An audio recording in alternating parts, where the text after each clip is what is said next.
Bollywood star heroine Kangana Ranaut స్వీయ దర్శకత్వంలో నిర్మించి ప్రధాన పాత్రలో నటించిన ఎమర్జెన్సీ జనవరి నెలలో ప్రేక్షకుల ముందుకు వచ్చింది. థియేట్రికల్ రిలీజ్ అయిన ఎమర్జెన్సీకి ప్రేక్షకుల నుంచి పెద్దగా ఆదరణ దక్కలేదు. ఆశించిన స్థాయిలో కలెక్షన్స్ నమోదు కాలేదు.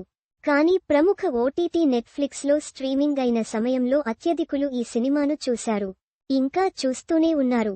కొన్ని వారాల పాటు సినిమా నెట్ఫ్లిక్స్లో నాన్ ఇంగ్లీష్ కేటగిరీలో ప్రపంచవ్యాప్తంగా పలు దేశాల్లో ట్రెండ్ అయింది.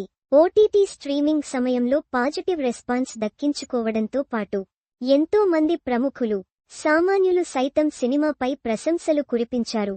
సినిమా థియేట్రికల్ రన్ పూర్తి అయింది. ఓటీటీలోనూ ఇప్పటికే ప్రేక్షకులు చూశారు. ఇలాంటి సమయంలో సినిమా చుట్టూ వివాదం రాజుకోవడం చర్చనీయాంశం అయింది. ఈ సినిమాను సీనియర్ జర్నలిస్ట్, రచయిత కూమి కపూర్ రచించిన the emergency A personal history అనే పుస్తకం ఆధారంగా రూపొందించినట్లు టైటిల్ కార్డులో పేర్కొన్నారు. ఇప్పుడు అదే పెద్ద వివాదంగా మారింది. కూమి కపూర్ ఇటీవల మీడియా ముందుకు వచ్చి తాను పుస్తకంలో రాసినట్లుగా కాకుండా పలు సన్నివేశాలను వక్రీకరించారు. తమకు తోచిన విధంగా కథను మార్చుకున్నారని ఆరోపించారు. అలా వక్రీకరించిన కథను తన పుస్తకం నుంచి తీసుకున్నట్లుగా టైటిల్ కార్డ్ వేయడంతో తన పరువుకు భంగం కలిగిందని కూమి కపూర్ కోర్టును ఆశ్రయించారు. కూమి కపూర్ తన ఫిర్యాదులో పుస్తకం హక్కులను కొనుగోలు చేసిన సమయంలోనే ఒప్పందం కుదుర్చుకున్నాం. ఆ ఒప్పందం ప్రకారం రచయిత అనుమతి లేకుండా ప్రచారం కోసం ఆమె పేరును కాని, పుస్తకం పేరును కాని వినియోగించకూడదు.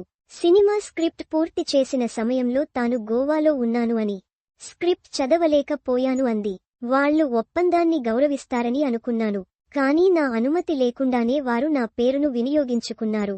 వారు నా పుస్తకం పేరును కూడా సినిమా టైటిల్ కార్డ్స్లో వేశారు. సినిమా కథలో చాలా లోపాలు ఉన్నాయి. నేను రాసిన దాన్ని రచయిత చాలా మార్పులు చేయడం కనిపించిందని ఆమె పేర్కొన్నారు. ఒప్పందాన్ని గౌరవించలేదని కొన్ని రోజుల క్రితమే లీగల్ నోటీసులు పంపించాను. కంగనా, నెట్ఫ్లిక్స్ సంస్థ వారు లీగల్ నోటీసులకు స్పందించలేదు. అందుకే కోర్టుకి వెళ్లాలని నిర్ణయం తీసుకున్నట్లుగా ఆమె పేర్కొంది. తన అనుమతి లేకుండా తన పేరును, తన పుస్తకం పేరును వినియోగించినందుకు గాను పరువు నష్టం దావా వేస్తున్నట్లుగా ఆమె పేర్కొన్నారు. సినిమా నిర్మాతపై మరియు నెట్ఫ్లిక్స్ సంస్థపై కఠిన చర్యలు తీసుకోవాల్సిందిగా కోర్టును కోరుతున్నట్లు ఆమె తెలియజేసింది. ఈ వివాదం ఎంత దూరం వెళ్తుందా అనే చర్చ మొదలైంది.